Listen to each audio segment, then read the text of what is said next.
അസ്സലാമു അലൈക്കും വറഹ്മത്തുള്ളാഹി വബറകാതുഹു. പ്രിയ സഹോദരങ്ങളെ, കഴിഞ്ഞ ഭാഗത്തിൽ ദുൽഹിജ്ജ മാസത്തിൻ്റെ മഹത്വത്തെക്കുറിച്ചാണ് നമ്മൾ പഠിച്ചത്. ഇന്ന് ഈ പുണ്യമാസത്തിൽ ഓരോ മുസ്ലിമും കൂടുതൽ ശ്രദ്ധിക്കേണ്ട അമലുകളെക്കുറിച്ചാണ് സംസാരിക്കുന്നത്. പലപ്പോഴും നാം വലിയ വലിയ കാര്യങ്ങൾ ചെയ്യാൻ കഴിയാതെ വിഷമിക്കാറുണ്ട്. പക്ഷേ അള്ളാഹുവിൻ്റെ അടുക്കൽ ചെറിയ അമലുകൾ പോലും വലിയ പ്രതിഫലത്തിന് കാരണമാകാം. അതുകൊണ്ട് ഈ ഭാഗം വളരെ ശ്രദ്ധയോടെ കേൾക്കുക. പ്രിയ സഹോദരങ്ങളെ, മനുഷ്യൻ പാപം ചെയ്യുന്നവനാണ്. എന്നാൽ ഏറ്റവും നല്ല മനുഷ്യൻ പാപത്തിന് ശേഷം അള്ളാഹുവിലേക്ക് മടങ്ങുന്നവനാണ്. അതിനാൽ ദിവസവും ധാരാളമായി പറയുക അസ്തഗ്ഫിറുല്ലാഹ് വ അതൂബു ഇലൈഹി. 100 തവണയെങ്കിലും പറയാൻ ശ്രമിക്കുക. നിങ്ങളുടെ പാപങ്ങൾ എത്ര വലുതാണെങ്കിലും അള്ളാഹുവിൻ്റെ കാരുണ്യം അതിനേക്കാൾ വലുതാണ്. ദുൽഹിജ്ജ മാസം ഖുർആനുമായി കൂടുതൽ ബന്ധപ്പെടാനുള്ള സമയമാണ്. ദിവസവും ഒരു സൂറത്തെങ്കിലും ഓതണം. സമയം കിട്ടുന്നവർ ഒരു ജുസുവെങ്കിലും ഓതണം. സമയം കുറവാണെങ്കിൽ ഒരു പേജെങ്കിലും ഓതണം. പ്രധാനപ്പെട്ടത് തുടർച്ചയാണ്. നമ്മളെ വളർത്തിയ മാതാപിതാക്കൾക്ക് വേണ്ടി ദിവസവും ദുആ ചെയ്യണം. ഒരു ദുആ കൂടുതൽ പറയുക. റബ്ബിർഹുമ കമാ റബ്ബയാനി സ്വഗീറ. അതിൻ്റെ അർത്ഥം, എൻ്റെ രക്ഷിതാവേ, ചെറുപ്പത്തിൽ അവർ എന്നെ വളർത്തിയതുപോലെ അവരോട് കരുണ കാണിക്കണമേ. നബി സല്ലല്ലാഹു അലൈഹി വസല്ലം സ്വലാത്ത് ചൊല്ലുന്നത് വലിയ പ്രതിഫലമുള്ള അമലാണ്. ദിവസവും കഴിയുന്നത്ര പറയുക. അല്ലാഹുമ്മ സ്വല്ലി അലാ മുഹമ്മദി വ അലാ ആലി മുഹമ്മദ്. ഒരു സ്വലാത്തിന് അള്ളാഹു 10 അനുഗ്രഹങ്ങൾ നൽകുമെന്ന് ഹദീസുകളിൽ കാണാം.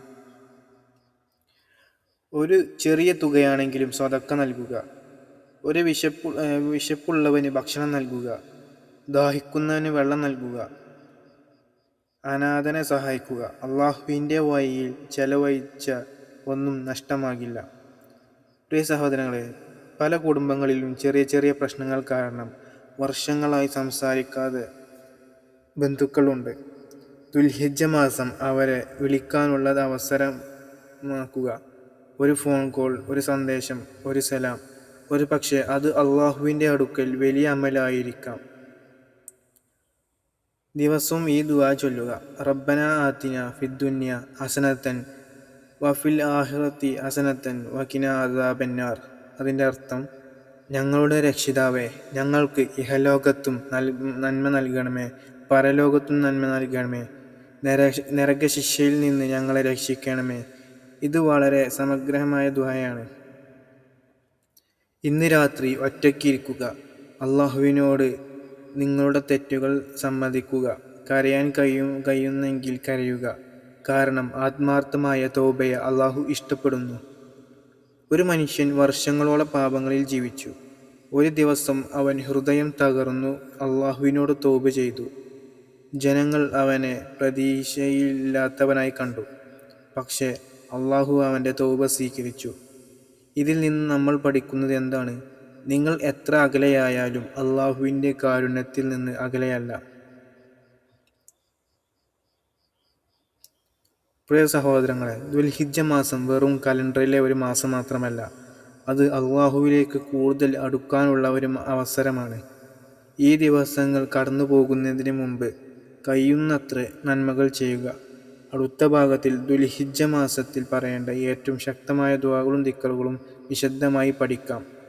അള്ളാഹു നമ്മെ ഈ മാസത്തിൻ്റെ അനുഗ്രഹം നേടുന്നവരിൽ ഉൾപ്പെടുത്തുമാറാകട്ടെ. ആമീൻ യാ റബ്ബൽ ആലമീൻ. അസ്സലാമു അലൈക്കും വറഹ്മത്തുള്ളാഹി വബറകാതുഹു.